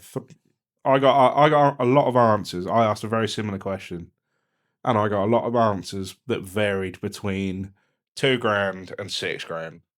Yeah. I think 6 is steep, and it would need to be immaculate. I think 2 is probably low. I'd say 3 to 4, depending on what you've got on it. There you go. Final He's question. also building a GT86. Yes, he is. Yeah. Full Larry spec one. Yeah, and I assume it's getting his SR in it. I don't know. Hopefully. That'd be cool. Ollie Brown, OllieB.SR. I can now see how long we've been recording for. How long is it? Hour and a half. Oh shit, we better wrap this up pretty quick. Yeah. I like this guy because he's just put podcast. He's actually put poocast. Yeah. Alignment setups, wheel tire setup, different power levels. Question mark. I like it. I like it. I like it. Vague. No bump. No bump. Just No. tell me. Poocast. I've told you Poocast to shit himself. Poocast Callum shit himself. Yeah. James Dean is fantastic at loggies. Yeah, he did the shit himself. Alignment setups. What do you want? Are we running wise fab? We're running stock arms. We're running, I mean, I would need to know more. Do you mean your alignment setups? I mean, fundamentally, a little bit of toe in the rear, a little bit of toe out in the front. The rear, you want as between close to 0 as possible. 0 and a degree in the rear. And the front, depending on what suspension you run, between 4 and 8 degrees camber, caster, whatever feels as much as you can get in. Whatever feels good for you. Yeah. Elsewise, that's it. Spring rates, something like a 5. If it's an S body, depends on your car setup. well, if it's an S body, 5-6K in the rear, something like that. Yeah. Maybe 7K spring and circa 8-9K in the front. Yeah. Go. I'm presuming it's an SR, an S body, because he's got an SR. So, so I'm presuming. Maybe. Yeah, but it depends on whether you're wise fab, geos, B knuckle, whatever you're on. There'll be a different alignment spec that suits that setup. So I can't really answer that. But the next bit, which is wheel and tire setups for different power levels. The perfect thing for that power is 18x10, 18x12 SSR Gulfstream. It's definitely not. I know a guy selling some. He needs some. Do you? Yeah, I do. Yeah. The perfect wheel and tyre combination is whatever one you like. And it really is that. As long as it fits the car properly. Because no one wants fucking VW Beetle tucked front wheels or back wheels. No. That looks shit. Make the wheels fit the car, and that will make everything look better. Yeah, I mean, size is depending on the car. Like, if you can have a 9.5-inch wide wheel, which is fine. If you've got a 75mm over fender, it's going to look stupid unless you're putting spaces in it. Also, as a man who has run 18x10.5 and 18x10s on the front with low offset, that's not the move. That's hard work. Shut up, you son. Yeah, but they might not be going on a drift car. They might be going on a cool street car. True. They don't fit on a 32 without 9 degrees of front camber, and that is awful. So don't do that. Wheel and tyres is such a vague, a massive wormhole of questions. Well, I can sort of do the tyres a bit. Yeah. I feel like I've got a recipe for tyres. Yeah. I feel like if it's below 300 horsepower, you want a road tyre. Yeah. To be honest, you just want a road tyre. It doesn't really matter. A road tyre. You could run like a 651. Yeah. Or something like that, like an intermediate semi-slick, air quotes. But any road tyre. Go on to eBay, pick a few different cheapest ones. First. Find out which one you like. Not dynamos. Not dynamos. Stick to it. 300 to 400 horsepower, you're then getting into, depends on what driveline you got in your car as to which one to go for. Yeah. Getting up near 400 horsepower, you will see significant benefits to a semi-slick, i.e. longevity, speed, side bite, which allows you to drive the car in a more, which allows you to progress your driving and drive more aggressively and that sort of stuff. If you've got the chassis driveline to cope with it, I would say 500 plus, you're wasting your time on road tires. Yeah. Unless you just want to go and do a smoky peel out. Yeah. You're wasting your time. Because at 500 horsepower, doesn't matter what road tire you got, it's just going to blow them off. Yeah. I did this at Doryfest. Yeah. And you just spent the whole down limiter. I just spent the whole down limiter floating around, which Yeah. I had a great time, but Yeah. a little bit more side bite wouldn't have gone amiss. Yeah. It was a bit vague. I would say a Zestino Hard for 400 to 500 horsepower is a brilliant tyre. Zestino Max is also a brilliant tyre. If you've got the drivetrain. If you've got the drivetrain to take it. But at 400 horsepower and a max, you're asking a lot. Yeah. 500 horsepower, you'll be able to spin it. It's just if you've got a drivetrain that's long and hard enough to take it. So that's my idea. You don't have to listen to that at all. But that is what I would do. Yeah. I personally will run Zestino Hards or Zestino Maxes. Now, the only time I would say you don't want to run a really grippy tyre is if you're on a proper race circuit. If you're at a Silverstone-esque track and you've got 400 horsepower and you've been running Zestino Hards at Doryfest, for example, at a proper tarmac, grippy surface, Coombe, Silverstone, Anglesey to a certain extent, immediately that grip level, that grip level goes up by 50% again. Yeah. So like at Silverstone, 500 horsepower Zestino Maxes, you're not spinning them. No. You're not spinning them. Well, even on your car, you were running sort of 20 PSI in a Zestino Hard when it had the 700 brake. But then when you went to Silverstone, you were at sort of 30, 40, were you? I normally put an extra 10 PSI in when I go to Silverstone, minimum. Sometimes more. Yeah. So that gives you a good idea on that. So it depends on the track. But like your normal tracks, they're not mega high grip. So you're fine using a grippy tyre.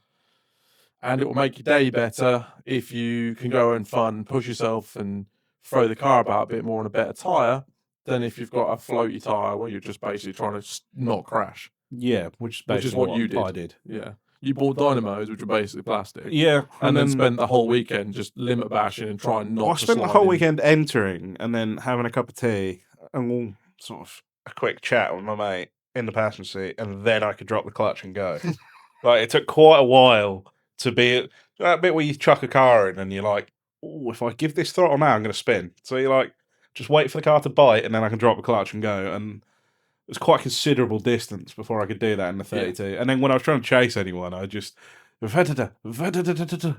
just wouldn't go anywhere. It just sat there making a noise. Well, it was a lovely noise, but it wouldn't fucking move. Yeah, that was pointless. I had fun, but it was pointless. Yeah. I think I will look to, in the future, if I eventually get back on a track again, will probably be, I mean, I do like a road tyre because I'm tight, but actually, but you say that they're not any cheaper by the time you've replaced them fucking twice as many times as you would a decent semi. This is the problem. If you go to a tyre van 10 times in a weekend to change your road tyres, that's minimum 300 quid, probably more like 500. I can't wait to go to a tyre man and they go, yeah, I'll change them, mate. Not fuck off, what are they? They didn't even do that. They just shook their head. Yeah, and just ignored them. Yeah, just left them. And then I had to change my own tyres. But don't be Callum. No. Well, you can buy my splits, just don't take them to a tyre van at a drift day. Do the maths. If you're spending 500 quid in a weekend to change tyres because you've got budgets on and 500 horsepower and you're just blowing through them in 2 laps, you'd be cheaper just to pay more money and have a better tyre that lasts 4 laps or 6 laps, because you'll end up saving that money in tyre changes. Yeah. And you'll have a better tyre. My aim is to be probably initially somewhere around 400 until I put a single on it, and that'll end up 5 to 6, I would say. I will probably run the car on a Zestino Hard with plenty of wind in it at 400 and a bit less wind in it at 6. Zestino Hard is probably the best all-rounder. UHP is good for sort Or of like UHP. lower power stuff, Yeah.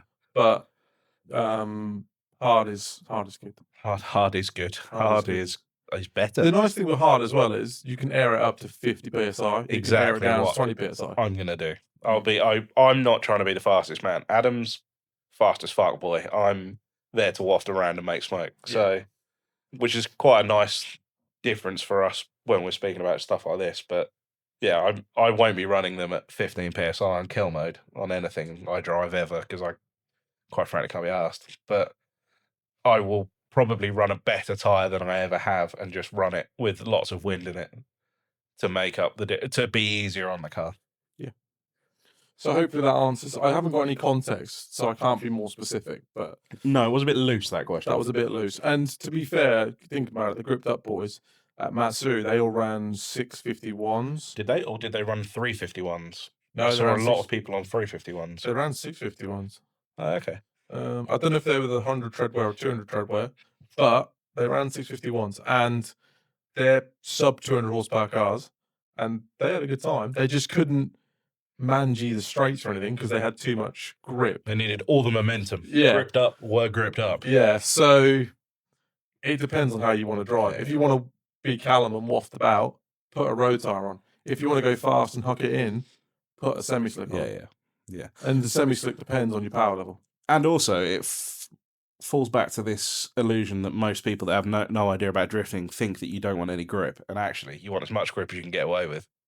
Yeah, and I would because it gives you control. I would also say, like, Callum wouldn't necessarily know about the tyre difference and like how we said about throwing the car in and waiting to get on it, unless he hadn't been out in other cars that had got the grip. Yeah. So when you go out in another car or you drive another car that's got the grip, you go, oh, I see. Definitely. He gets on it straight away and it's gone. And you can immediately feel the difference in the car. Even a similar spec, similar power car, one on a budget road tyre, one on a Zestino hard, is a wild difference. For me, the main difference is side bite.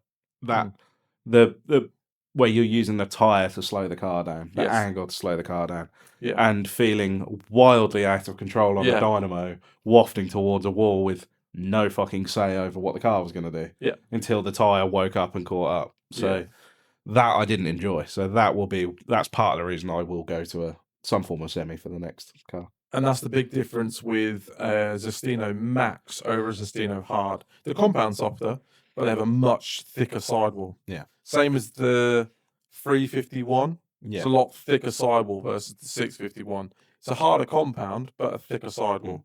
And thick sidewall, when you do throw it in and think, oh, shit, I've overdone that, it might just save you from over-rotating and ending up in a bank. Yeah, which none of us want. No one wants that. But we don't really have much of a choice. I was talking to Crashy Tom, and he's on about running Westlakes next year. Yeah. Because apparently the compound is very good. It's very soft. They smell nice. They smell amazing. But apparently the side bite is incredibly good. And he wants the side bite. I love the smell of Westlakes. I've not smelt. I've not seen anyone at a drift day running Westlakes for years, and I love them. When they first came to BDC, I was like, what is this sweet, sweet aroma? They have such a distinct smell if you've ever smelled a Westlake. It's cancer. It's terrible. It's unknown Chinese chemicals. Yeah. But, God, they smell good. COVID Westlake. Well, you should try some. I would like to try some. Diff, gearbox, not so keen. True. But I would like to try some. I'll do what I always do. I'll use Tom as the guinea pig. And when he breaks all his shit, go, okay, now I'll try some. When he breaks his shit and says, do you want to borrow him? I'll go, no, we've done this before. I've done this radio, and I didn't much enjoy it. No, it was a long trip to drop my gearbox off to be rebuilt. Thank you very much. Do need to pick that up. That was 6 months ago. Spoke to him the other day and said, I'm sorry. I'm sorry, please. I'm so sorry. Back? And he said, no, it's fine. It's just sat upstairs, but we might be moving units in December, so I might need you to come get it. I was like, okay. Fuck. And then Sod's Law, I bought 2 cars that were literally like half an hour from him. And I thought, wow, I know what I'll do. I'll go pick it up on the way back. And then both times I went to pick up both cars, I had appointments and stuff going on at work. so I couldn't. So I had to send Dan to go get them, which meant I couldn't go get them. So I actually said, "Oh, I'll get it Thursday," and then I had to text him like Wednesday and say, "I'm so sorry. I am so sorry, but I've got to stay at work now and I can't come get it." So I have a gearbox somewhere. Yeah, you have a gearbox. You'd be at this point. It'd be easier for Dave to go and pick it up, strap it to your engine. Probably would be, to be fair. But yeah, Yeah. I think that's about it, isn't it? I think we're there. What I will say is this is going to come out just before Christmas, so that means we're obviously nearly at the end of the year. I looked the other day. We released our first episode in March, so we are coming dangerously close to having done a year of this shite. Shit. Thank you to you lot for putting up with that, and Yep. for those that still continue to listen. But yeah, obviously this is going to be our last episode, probably of the year. So we'll see you in 2026, which is a bit wild for us because, like I say, it's only the 3rd of December, but Comes quick though, doesn't it? does come quickly. I hope that you guys all have a lovely Christmas. And if Christmas isn't your thing, because some people don't enjoy Christmas, I hope you find something that you do enjoy to do over Christmas when everyone else is celebrating a time of the year that they enjoy. It might not be your thing. So Buy car hopefully, parts. yeah, hopefully you can find something that you enjoy to do over the festive period. But yeah, thank you very much for joining us for nearly a year and 20 episodes. This is our 20th episode. Crazy. Well, I have one question. Oh, God. 2026. Yes. What are your goals for the podcast in 2026? Mm. And then we'll look at this at the end of 2026 and we'll see if we got there. And what are your personal goals relating? Obviously, we know we're doing the Slim Fast, Yeah. but also drifting related. So, what was this? The 3rd of December. 3rd of December, 3rd of as December we next record year. this. What are we going to see? Hopefully less of me. That's good. As for the podcast, I hope to be fair, I've really enjoyed it. This was a kind of experiment to begin with initially, just for a laugh, and because we waffle a lot of shite about drifting anyway. We do. And I consume a lot of podcasts, so we amalgamated the two together and came up with, well, we might as well have a fucking go at it. Can't be that hard. No. Turns out it's harder than you'd think to continue having stuff to talk about. But you guys seem to enjoy us just randomly waffling and enjoy some of our stories and quips, so that makes life a lot easier. It does. And now you guys enjoy joining in, and that gives us stuff to talk about. I mean, effectively, we've just done an hour and a half answering people's questions, which I really enjoy doing, and I think you do too. So I hope it continues onwards. I hope you guys continue to listen, and I hope we grow it. I hope it expands. I looked at the analytics the other day, and we have. Did I tell you we've had 2,100 and something hours of watch time just on YouTube, which is quite a lot. Crazy that you guys have sat and listened to that much of it. So I hope that continues to grow. There's plenty more guests that I think we both would like to have on throughout next year. One of the things I want to do, and I think you do too, we've spoken about it, is probably go to Dory Fest. We're 100% set, I think, on going to Dory Fest. And sitting with some of you guys and having half an hour with you. Yeah, definitely. And getting your thoughts and feelings. Yeah, doing a roaming podcast live from Dory Fest. I think that's one of the big ones that I definitely would like to do next year. I don't know how that'll work with tyre squeal and everything. I think it might have to be an evening job. Yeah. I think it's definitely going to have to be an evening job. Someone doing the Italian tune up beside us. Yeah, which is, I mean, that's fine as well. Yeah. I don't know. I'd like to go to a few more events. Maybe take all this clobber with us and see who we can grab at some of these events. My aim is to drive an Aristo to Dory Fest. That's my aim. I'm not going to drive at Dory Fest, but to drive to Dory Fest. Mine, you know. Nah, the car won't be anywhere near. My personal goal, drifting, I'm going to say it now, I'm probably not going to drive a drift car in 2026. Well, no. You'll drive a car that can drift. Yeah. But I'm not going to drift in 2026, I should say. I don't think so. I'm not... Play the sad one on the keypad. Yeah, I don't know what that is. I could do rim job. This is rim job, apparently. Rim shot. Sorry, rim shot. What are the other ones you've got on there? We've got applause. I don't know how long that plays for. Horn jazz. and funky. Apologies. Sorry that's for still all of that. going. Imagine if they're all playing at once. Oh, one's still playing. Oh, okay. Sorry about that. We've got new buttons and I like to push them. Yeah, I can't see me driving. So my aim is to buy an Aristo and steadily begin to make it my own. That's really it for me.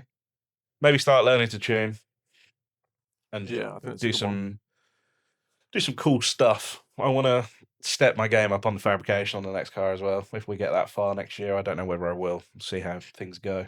But yeah, my idea is that's really it for me on a personal level. What about yourself? Well, the podcast, I think, just continued to try and stay consistent. We seem to have plateaued a little bit in terms of new followers. But I think, to be fair, it is a bit niche what we do. Yeah. And there are a lot of people that watch but don't necessarily subscribe. So if you could subscribe. But no, I'd like to set a goal. I think this is maybe a smidge optimistic, but we'll try. I'd like this time next year for us to be at 500 subscribers. I think we're at 170 currently. Yeah. So that's another not quite 18 months. Yeah. But I think that might require a bit of bombarding of social media. So yeah, sorry about that. We are a bit lackluster on the old social media. So we might have to work a bit harder on that to build some growth. But yeah, it's not unachievable. I'd like to do that, subscribers. I'd like to continue to build on what we're doing. I'd like to interview some more people because I enjoy that. Yeah. I enjoy finding out about people, and I think you guys do too. It's really well, we hope so. Yeah, we'll find out soon. But definitely, the Dave Gareth 21 Donington C course video is by far the most watched video. By far, and we found it very interesting. So we'll see how Jack's video does. But again, we found it very interesting. Yeah. So that will be good. So I'd like to do more of that. I'd like to go to some more events. And not necessarily drive, or do a bit of drive and podcast, try and tie it in. I don't know how easy that will be, but I don't think it'll be too bad because realistically, we can't record a podcast in the middle of the day because all you're going to hear is tyre squirm. Depends on the track and where you set up. So we'll see, but we potentially could look to do some of that. What about personal goals? I don't know. I've got a lot going on at the moment. Just got the keys to the house on Friday, and this is now Wednesday. So I've not had the keys to the house for a week. So we're currently moving out of this house, which is why there's a bit bare. I'm moving into that one and other bits and bobs, and got lots of stuff going on next year. So I don't know. Drifting wise, the car will be done. When it will be done, I don't know. Dave is taking his time, but that's because we've said before. Dave is taking his time. This is the guinea pig car. This is the guinea pig engine. This is the explanation of what Dave can do and an example of what you can expect. So I don't know when it's going to be done. I'm hoping to be able to do Japfest, which I think will be April time. Okay. I think. To try and retain my podium streak. Ooh. That's a joke, by the way. But I don't know if I'll make it. I would like to definitely commit to doing Dory Fest with the car, though. Oh, you're going to try and drive? I think I would like to try and drive Dory Fest because I missed it last year. Yeah. And we went to Riga last year instead, didn't we? Yeah. I would like to do that, especially if we're going up there anyway. Elsewise, I don't know. I'd like to just push my driving, and I'd like to stay on a consistently good tyre, keep the car consistently working, and just progress, basically. Learn a whole new setup. Learn a new setup, drive harder, throw the car harder, do more Larry shit, and try not to break stuff. Basically. Fair play. Yeah. 360 entries, we don't know. We'll see. Backwards entries, definitely. And we'll see what else happens. But that's pretty much it. Well, fair enough. Well, we'll see whether we achieve this. We'll find out in a year, won't we? We'll find out, yeah. You'll find out with us. Yeah. In the meantime, however, yep, you can follow us on all our social media outlets at idle.chat. Yeah. And on YouTube at Idle Chat Podcast. Yeah. Personally, you can follow us. I'm at AdamMS15 and I am Callum_Pete. And thank you very much for listening. We hope you have a wonderful Christmas if it's your thing. If not, I hope you find something else that makes you happy. And a Happy New Year. And a Happy New Year. And we'll see you in 2026. See you then. Goodbye. Bye-bye.